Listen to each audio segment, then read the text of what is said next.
Chapter 9. After what happened at the pool, I was no longer surprised to learn such information. After all, in a life or death situation where he had to choose between us, he had chosen to save Alicia without the slightest hesitation. Compared to that, this was nothing more than a minor inconvenience. I laughed coldly. So what if she's at the company? Why can't I be there too? I was going. And not only was I going, I was hoping that I'd bump into her too. I was Jonathan's lawful wife. Why would I be avoiding her, the mistress? I was no longer Elise at 25 years old, who lowered herself for love so pathetically. It'd be best if she were there. And even better yet if I caught her and Jonathan in the middle of something. I would catch them red-handed and file for a divorce straight away. Bob was silent the entire journey. He kept peeking at me from the rearview mirror. Though he remained polite, clear disdain was written on his face, as though he was saying, just as I thought. So,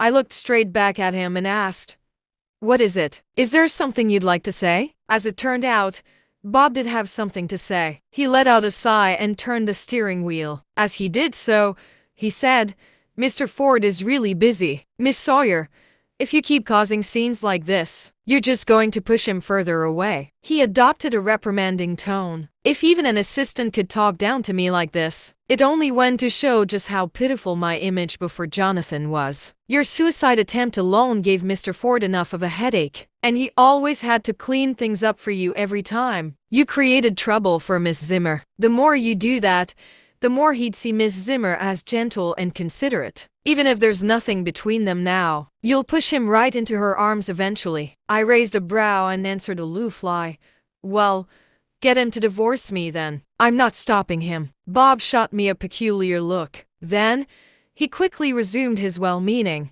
lecture-like tone. "Now that Mr. Ford isn't here, speaking out of anger isn't going to help with anything. I understand that you're disappointed because of what happened at the pool. But he had his reasons, didn't he? When you brought up divorce, I'm sure you were just trying to provoke him. But if you say that too many times, it might actually come true." I was already starting to get annoyed, but still, he rambled on. "Miss Sawyer, I know that I'm in no position to say this to you. But if you know that you're in no position to say it, then it's best you stop." I cut him off sharply. "You're just Jonathan's assistant, Bob.